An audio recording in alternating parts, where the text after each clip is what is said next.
So hello friends, welcome back to my YouTube channel. इस video में हम देखने वाले हैं डिप्लोमा फिफ्थ सेमेस्टर का आज का जो पेपर हुआ है computer aided design and manufacturing यानी कैड कैम का जो आज का पेपर हुआ है उसके ऑब्जेक्टिव क्वेश्चन को डिस्कस करेंगे कि किस टाइप के ऑब्जेक्टिव क्वेश्चन पूछे गए थे। और साथ में ये भी देखेंगे हम लोग कि किस टाइप के सब्जेक्टिव क्वेश्चन पूछे गए थे। सो चलिए वीडियो स्टार्ट करते हैं। सबसे पहले हम लोग स्टार्ट करेंगे ऑब्जेक्टिव क्वेश्चन से। तो इसमें सबसे पहला क्वेश्चन से हम लोग स्टार्ट करते हैं। चलिए, तो इसमें जो पहला क्वेश्चन है ये है dash dash is the primary function of CAD workstation. तो देखिए, कैड वर्क स्टेशन में दो चीज़ें इंक्लूड होता है, ग्राफिक टर्मिनल और दूसरा हमारा क्या होता है, इनपुट डिवाइस। तो हमारा दो चीज़ से मिलकर हमारा वर्क स्टेशन बना होता है। अब बोल इसमें ऑप्शन दिया है processing unit, payroll data, performing complex mathematical calculation, creating and editing design drawing, monitoring production machinery. तो देखिए, हमारा जो ग्राफिकल टर्मिनल होता है उस पर क्या करते हैं, हम डिजाइन क्रिएट करते हैं with the help of input command. तो इसका करेक्ट आंसर आपका ऑप्शन नंबर सी हो जाएगा, बिल्कुल करेक्ट होगा ऑप्शन सी। नेक्स्ट क्वेश्चन पे चलते हैं, question number second. In CAD software dash dash is the role of application software. तो कैड सॉफ्टवेयर आपका क्या होता है, ऑटो कैड जो होता है आपका कैड का सॉफ्टवेयर बोल सकते हैं उसको। अब बोला है कि एप्लीकेशन कैड सॉफ्टवेयर का एप्लीकेशन सॉफ्टवेयर में क्या रोल है। तो कैड सॉफ्टवेयर से हम क्या करते हैं, जैसे पहला ऑप्शन दिया है मशीनिंग हार्डवेयर कंपोनेंट, तो ये तो होगा नहीं। क्रिएटिंग द ऑपरेटिंग सिस्टम, तो ऑपरेटिंग सिस्टम पहले से इंस्टॉल होता है, वो नहीं होगा। इनेबलिंग यूजर स्पेसिफिक फंक्शन, तो यूजर का स्पेसिफिक फंक्शन को इनेबल करता है, यानी कि जो चीज़ हमें करना है वो उसके लिए हमें एक डिजायर एप्लीकेशन होता है ये। तो ऑप्शन नंबर सी इसका भी करेक्ट होगा। अगला क्वेश्चन देखते हैं, third number. Tolerance stack refer to dash dash is the dimensional analysis.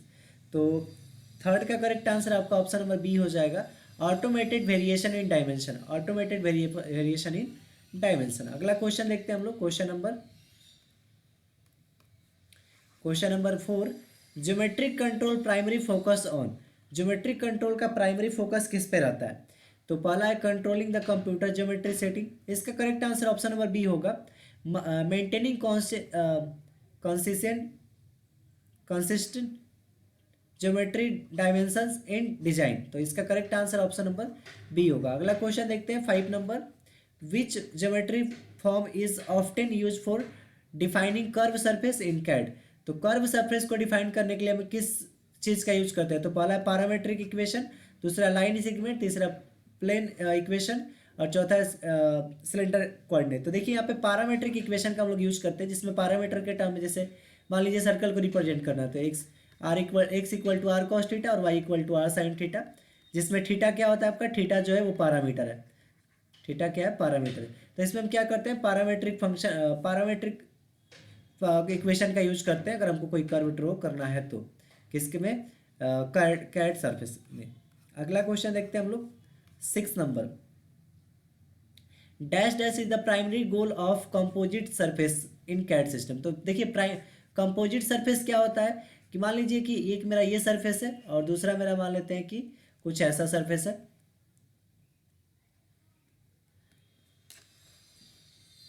तो मान लेते हैं मेरे पास एक ऐसा सरफेस है। आप देखेंगे कि ये किस किस पार्ट से मिलकर बना हुआ है।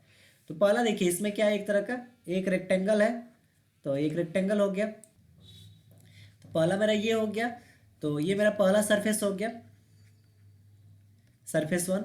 और ये मेरा हो गया दूसरा सरफेस, इसको बोल देते हैं सरफेस 2, सरफेस मेरा हो गया ये 2। और ये मेरा तीसरा सरफेस हो गया जो सेमी सर्कुलर है, तो ये मेरा सरफेस हो गया 3, सरफेस हो गया 3। तो जब इन सारे सरफेस को, या जैसे बोल सकते हैं अगर कंपोजिट सरफेस को डिफाइन करना तो बोल सकते हैं कि अगर दो या दो से ज़्यादा सरफेस को मिला के जो हम फिगर ड्रॉ करते हैं या तो जो डिजाइन हम लोग परफॉर्म करते हैं उसे हम लोग कंपोजिट सरफेस के नाम से जानते हैं। तो इसमें देखिए 3 क्या पार्ट लगे हुए हैं, इसका मतलब कि इसमें 3 सेक्शन है, तो दो या दो से ज़्यादा, यानी कि ये भी कौन सा सेक्शन होगा, कंपोजिट सेक्शन होगा। अब इसमें ऑप्शन है क्रिएटिंग कॉम्प्लेक्स 3D मॉडलर, फिर एक कंबाइनिंग मल्टीपल सरफेस टाइप। तो देखिए इसमें कई तरह के सरफेस टाइप है, जैसे एक रेक्टेंगल है, ट्रायंगल है, एक सेमी सर्कल है, तो ऑप्शन बी इसमें करेक्ट होगा। अगला क्वेश्चन है 7 number. The key characteristic of constructive solid geometry. देखिए कंस्ट्रक्टिव सॉलिड ज्योमेट्री, इसमें क्या किया जाता है, जैसे मान लीजिए आपके पास प्री डिफाइंड पहले से शेप रहता है, जैसे सर्कल हो गया, सर्कल बोल रहा है, कोन हो गया आपका, सिलेंडर हो गया या स्फीयर हो गया, इसमें क्या रहता है, पहले से प्री डिफाइंड आपका शेप रहता है, तो जिससे हमको मॉडलिंग करना क्या होता है, इजी होता है। मान लीजिए कि अगर हमको कोई ऐसा ऑब्जेक्ट बनाना है, कोई कोई ऐसा मान लेते हैं हमको ऑब्जेक्ट बनाना है,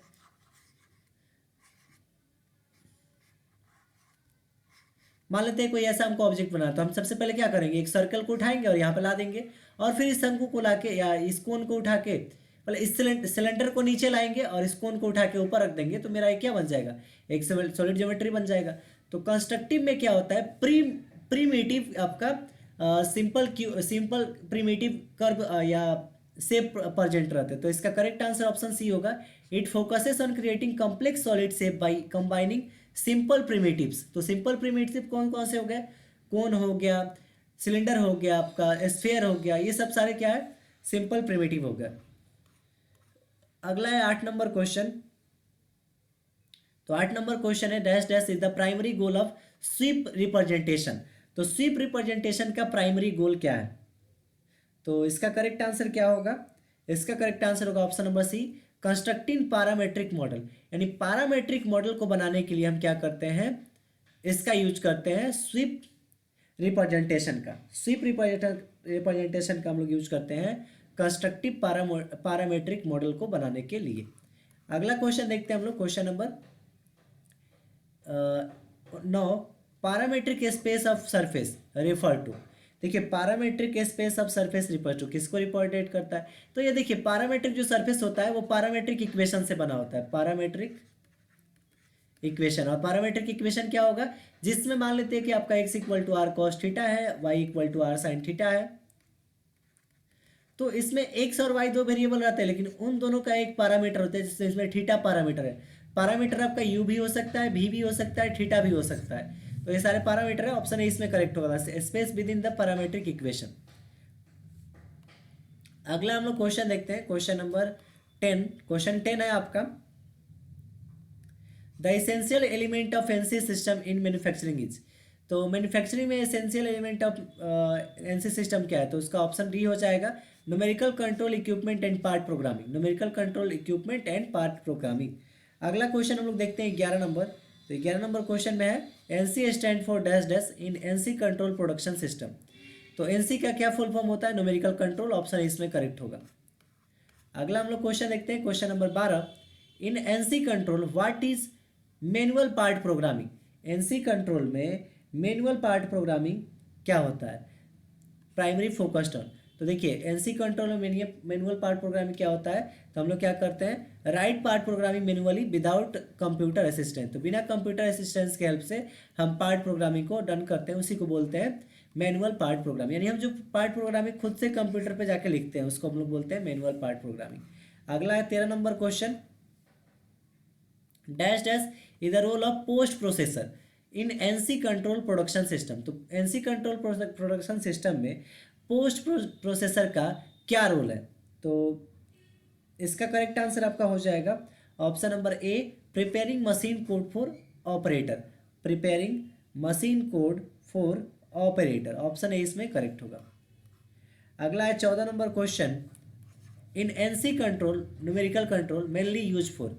तो इसका यूज हम लोग किस लिए करते हैं, तो इसका यूज हम लोग करते हैं automatic control of machining operation, यानी कि मशीनिंग ऑपरेशन को ऑटोमेटिक कंट्रोल करने के लिए हम एनसी कंट्रोल का यूज करते हैं। अगला क्वेश्चन है 15 नंबर, in group technology what does part classify and coding involve. देखिए part classification and coding GT में, ग्रुप टेक्नोलॉजी में क्या किया जाता है, सिमिलर प्रोडक्ट को एक साथ अरेंज किया जाता है ताकि उसका प्रोडक्शन इजीली कर सके और टाइम बच सके। तो इसमें बोला है पार्ट क्लासिफिकेशन एंड कोडिंग क्या इन्वॉल्व करता है, तो वो करता है असाइनिंग यूनिक कोड और टू डिफरेंट पार्ट, यानी डिफरेंट पार्ट के लिए हम क्या करते हैं, एक यूनिट कोड जनरेट करते हैं। अगला है 16 number question, the main benefit of machine cell design in group technology.